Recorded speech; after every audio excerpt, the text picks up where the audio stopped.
صديقاتي وبنوتاتي الحلوين، تحياتي ليكم من مطبخ ماما. يعني كلامي النهارده للبنوتات اللي لسه في سنه اولى مطبخ. طبعا كلنا طلعنا من العيد واحنا زهقانين خلاص، يعني الحمد لله كلنا لحمه وشبعنا واتبسطنا. خلاص بقى الولاد قالوا يا ماما احنا عايزين فراخ، فانا جبت فراخ. تمام، جبت فرخه على قدنا. في جزء قال انا عايز الفرخه مشويه، وفي جزء قال انا عايز مسلوقه. فانا بقى كماما الشاطره الاقتصاديه تعمل ايه؟ عملت نص فرخه مسلوقه عشان نطلع منها شوربه، ونص فرخه مشويه. دي الفرخه المسلوقه. عايزه اقول بقى لكل البنوتات اللي لسه سنه اولى مطبخ، شايفه ده اسمه ريم.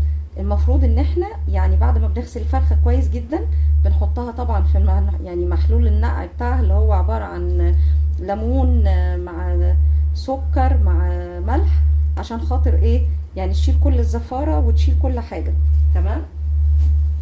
وبعد ما بنسيبها نص ساعه طبعا الفراخ بتبقى زي الفل ما شاء الله. طبعا بنشرطها كده عشان خاطر الصدر يستوي كويس. وبعدين نحط بقى عليها كل البهارات اللي احنا بنحبها. ورق اللورة طبعا عشان الزفارة، والقرنفل، الحبهان، القرفة، جنزبيل. انت بقى بتحبي تحطي جنزبيل مثلا فريش او جنزبيل باودر، كلهم واحد. طبعا دوت ورق اللورة. تمام. ورق اللورة بيشيل الزفارة، اي ريحة زفارة. وطبعا اهم حاجة ان احنا نشيل الريم. طبعا بتحطي بقى ايه؟ كل الخضار اللي انت بتحبيه، لان كل الخضار اللي انت بتحبيه وبتحطيه بيدي طعم حلو قوي للشوربه. عندك جزرايه حطيها، عندك طماطمايه حطيها، بصلايه، كل ده بيدي طعم للشوربه. تيجي تعملي منها شويه شوربه تلاقي الطعم حلو جدا، تعملي منها اكل تلاقي برضو الاكل طعمه حلو قوي. فكل ما حطيتي خضار مع توابل وبهارات اعرفي ان هتاخدي شويه شوربه عظمه. ده كده نص الفرخه المسلوقه. تمام. هوريكم بقى دلوقتي نص الفرخه المشويه والتوابل اللي بنحطها عليه. ودلوقتي بعد ما حطينا نص الفرخه اللي بنسلق، انا هعمل دلوقتي الفراخ المشويه. تمام. ودي البهارات بتاعتها، ده ملح هيمالايا، فلفل اسود، 7 بهارات، بابريكا، توم باودر، وبهارات فراخ. تمام. كل ده هنحطهم مع طماطمايه وبصلايه. ادي الطماطمايه هنحطها وكلهم هنضربهم طبعا في الكبه. تمام اهو. والطماطمايه طبعا انت لو بتحبي سبايسي، ومعاهم طبعا فص ثوم، فص ثوم واحد مع الطماطمايه. لو بتحبي طبعا سبايسي هتحطي بقى الفلفل. دي خلطه الفراخ المشويه هتعجبك جدا، وفي نفس الوقت فيها طعم كده وفيها تست حلو. وبعدين بقى ايه عشان نكمل الجمال؟ نحط حبة عسل يعني ابيض، حاجة خفيفة قوي بدل السكر. ما عندكيش عسل استبدليه بالسكر، الاتنين بيكملوا بعض. وبعدين هنحط شوية خل بسيط قوي. تمام. وعشان نديها بقى المزازة والطعامة واللذاذة هنعمل ايه؟ هنحط عصير ليمونة. انت بقى براحتك، في ناس بتحب المزازة قوي، يعني بتحب الحاجة بتبقى فيها مزازة عالية. حطي ليمون زي ما انت عايزة براحتك، يعني المشاوي بتحب الليمون والمزازة. تمام. ادي الحاجة اهو حطيناها مع بعض. وبعدين هنحط عليهم بقى البهارات بتاعتنا اهي، وبعدين هنضربهم كلهم مع بعض في الكبة. ودي بقى التتبيلة بتاعتنا بعد ما خلصناها. طبعا زي ما احنا قلنا حطينا فيها كل البهارات اللي احنا بنحبها، بهارات الفراخ، وممكن لو عايزة 7 بهارات كمان لو ما عندكيش بهارات فراخ. شوفي التوابل اللي انت بتحبيها. دلوقتي احنا هنحطها على الفرخة. طبعا الصدر عشان يبقى مستوي وعشان يبقى فيه التتبيله كويسه لازم تبقى طبعا متنضفه كويس جدا، والحمد لله انها ناشفه ومنشفينها. تمام. بتفتحيها بقى وعشان خاطر ايه؟ تحطي فيها كل حاجه ويستوي، يعني طبعا كلنا عارفين ان الصدر ما بيستويش بسهوله. ادي الخلطه، تعملي لها مساج كده وتدلعيها. تمام. لازم الفرخه تتدلع وربنا، يعني لو ما اتدلعتش مش هتستوي، مش هتديكي طعم حلو. فاهو بنحشيها، بصي بنحشيها كده بالخلطه.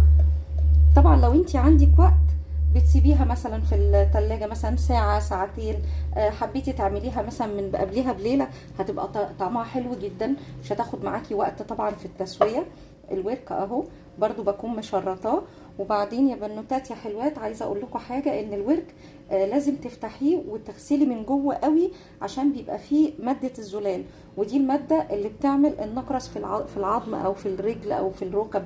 تمام، فلازم وانتي بتغسليه لازم ان انتي تنضفيها من جوه قوي طبعا. وبنعمل بقى ايه، بنشبعها كده بالخلطه. بصي بصي الجمال، الله. عايزه اقول لكم ان انتوا لو شمينا الريحه بجد، الريحه تشهي جدا. احنا طبعا كلنا شفنا احنا عملنا ايه. تمام اهو، بصي يا سيدي. والله انا عايزه اقول لكم ان في الهايبر ماركت المعروفين، يعني انا كنت بجيبها الاول برقم، يعني بتروحي تجيبي الفراخ دي بتتبيلتها دي برقم، ولو عايزه تخليه يحط لك شويه من الخلطه برضو بيحطها لك بوزن، يعني مش بيحطها لك محبه كده. فعايزه اقول لك ان احنا في البيت ممكن نعمل كل اكل المطاعم بايدينا وبنظافه، واحنا اللي واثقين في حاجتنا وعارفين بنعمل ايه. ادي يا حلوين، ادي الفراخ. بصوا بقى التتبيله دي طبعا، وعندك بقى ايه، زيت ذره او زيت عباد زي ما انت بتحبي. هتحطي حاجه بسيطه جدا جدا للشوي. انا كده كده بحط على فكره في التتبيله، يعني وانا بحط التتبيله انا بحط معاها زيت، لان هو بيطريها شويه، بيخلي الزيت يخليها طريه. ولو على فكره عندك زبادي برضو بيطريها، بتبقى حلوه جدا.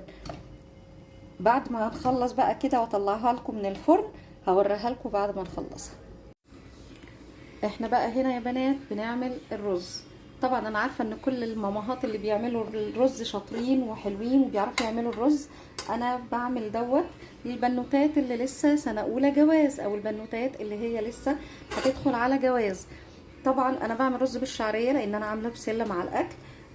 بتحطي السمنه اللي انت عايزاها. تمام، وانا بحط معاها زيت عباد او زيت ذره، عشان الزيت مع السمنه بيخلي الرزايه بتلمع ومفلفله وجميله. تمام، بما ان بقى احنا بنحب الشعريه، فانا بعمل الشعريه بصراحه اكتر شويه من الرز، او نص شعريه ونص رز، يعني على حسب انتي، برضو على حسب انتي بتحبي الرز بتاعك ايه. تمام، هنحط دلوقتي الشعريه وهنحمرها. بس اهم حاجه ان انتي ما تحمريش الشعريه قوي، عشان لما بتغمق بتبقى مش لطيفه، يعني يا دوب تخليها لونها ذهبي حلو كده ناعم. بصوا يا بنات، هو ده بقى لون الشعريه، يعني مش عايزه اقول لك المثالي، بس هو ده اللون.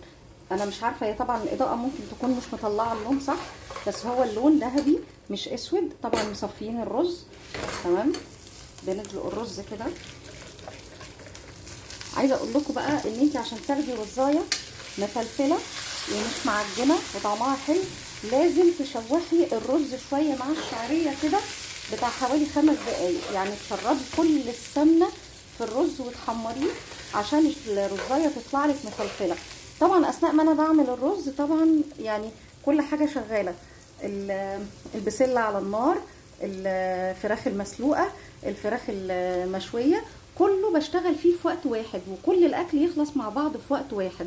طبعا واحنا بنحط الفراخ في الشوايه، طبعا كنت فاتحه الفرن قبلها بحوالي 10 دقايق او ربع ساعه على درجه 250، وبعد كده لما حطيت الفراخ عملته على درجه 200 على الشبكه الوسطانيه.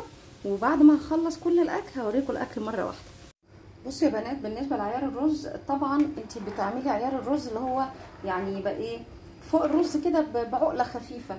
وفي ناس بقى بتعمل اختبار اللي هو مثلا ايه، تروح حاطه المعلقه، لو حطيتها كده ما وقعتش المعلقه يبقى كده عيار الرز بتاعك سليم. وكده بقى ده شكل الاكل النهائي اهو. عملنا الرز، بصوا يعني الرز مفلفل وبيلمع ازاي، انا مش عارفه الاضاءه مبينه ولا لا، بس بصوا الرزايه حبايه وحبايه مفلفله. وادي الفراخ المشويه، وادي معاها الفراخ المحمره. طبعا دي المحمره ودي المشويه.